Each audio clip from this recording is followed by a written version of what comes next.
Hello everyone, for more updates subscribe, turn on notification. Think of what happens to you when you get the flu, you leave the house unprotected, or get into a crowded bus full of infected people.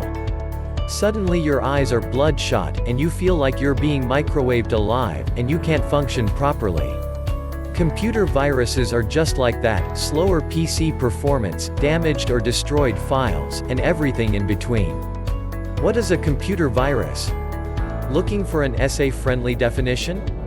Here it goes. A computer virus is a program or piece of code designed to damage your computer by corrupting system files, wasting resources, destroying data, or otherwise being problems. Viruses are unique from other forms of malware in that they are self-replicating, capable of copying themselves across files or other computers without a user's consent. Basically, they are really contagious. Virus, malware, Trojan. What's the difference? Not every piece of software that attacks your PC is a virus.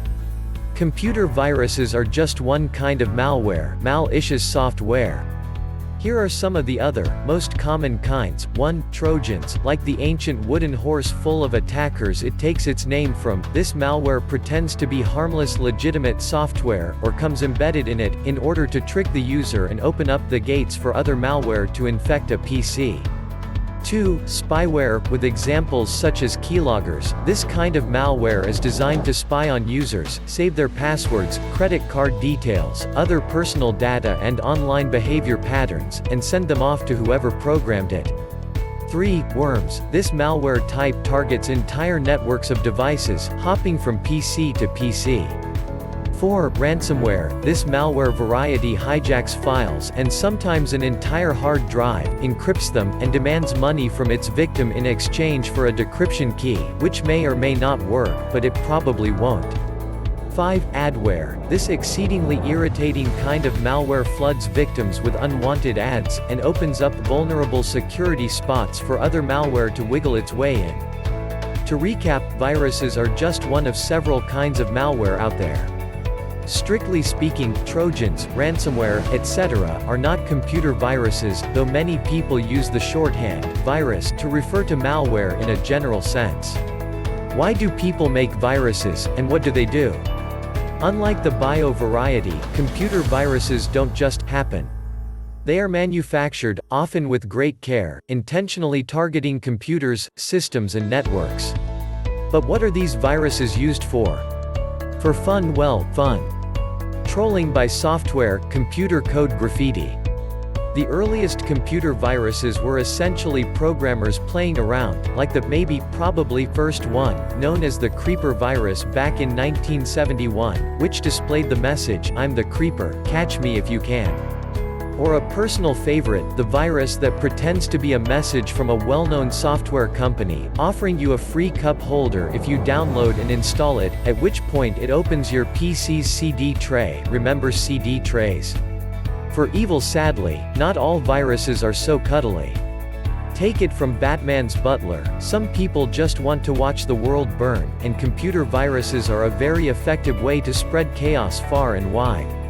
Like the ILOVEYOU virus, which destroyed the files of more than 50 million internet users worldwide, rendered PCs unbootable, copied people's passwords and sent them to its creators, and caused up to $9 billion in damages in the year 2000. Even that amount pales in comparison to the $37 billion in damages caused by the Sobig F virus, which stopped computer traffic in Washington, D.C. and grounded Air Canada for a while. And then there's the MyDoom virus, which caused such cyber bloating that it's believed to have slowed worldwide internet traffic by 10% the day of its release. For good. Yes, there is a tiny subset of good computer viruses, such as the Cruncher virus, which compresses every file that it infects and theoretically tries to help by saving precious hard disk space. For example, there's a virus out there labeled Linux Wi-Fi, which appears to do nothing other than keeping other viruses out of your router. Wi-Fi is itself a virus. It infects a device without its user's consent and coordinates its actions through a peer-to-peer network, but instead of hurting you, it acts as a sort of security guard. But still, there are far better ways to secure your router, and even the creators of Linux, Wi-Fi, tell you not to trust it. How do computer viruses spread?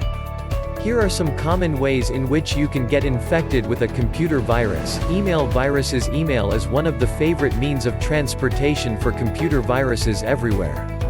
You can get computer viruses through email by opening an attachment.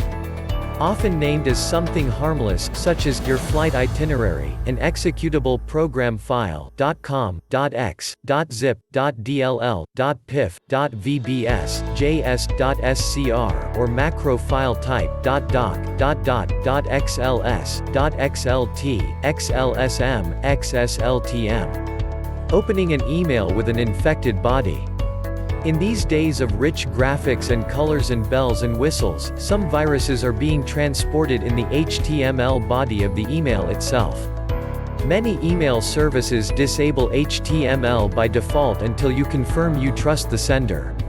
Instant messaging viruses. Instant messaging (IM) is another means for viruses to spread. Skype, Facebook Messenger, Windows Live Messenger and other IM services are inadvertently used to spread viruses to your contacts with infected links sent through chat messages. These instant messaging and social media viruses spread wide and fast because it's far easier to get people to click on a link when it's delivered in a message coming from someone they trust, as opposed to an email from a stranger. File sharing viruses. Peer-to-peer file sharing services like Dropbox, SharePoint or ShareFile can be used to propagate viruses too.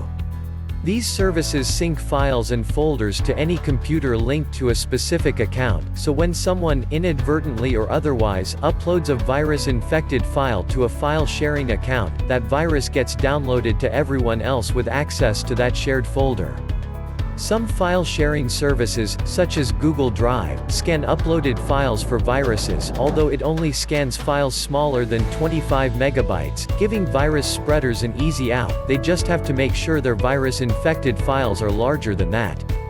But most other services do not scan for viruses at all, so it's your responsibility to make sure that you're protected against any potential threats contained in the file they're downloading. Software download viruses. Fake antivirus infections are one of the most common types of virus-loaded software downloads. Scammers and cybercriminals use aggressive pop-ups and ads to scare users into believing that a non-existent virus has been detected in their PC, and compels them to download their antivirus software in order to clear the threat. Instead of ridding the computer of viruses, this fake antivirus proceeds to infect the PC with malware, often with devastating consequences for the victim's files, hard drive, and personal information. Unpatched vulnerable software. Last but not least, one of the most common, yet most often overlooked, means for viruses to spread is unpatched software. Unpatched software refers to software and apps which have not been updated with the latest security updates from the developer, in order to plug up security holes in the software itself. Unpatched software is a major cybersecurity headache for businesses and organizations, but with criminals exploiting vulnerabilities in outdated versions of such popular programs as Adobe Reader, Java, Microsoft Windows or Microsoft Office, us civilians are very much at risk of infection too. Thanks for watching. Stay blessed.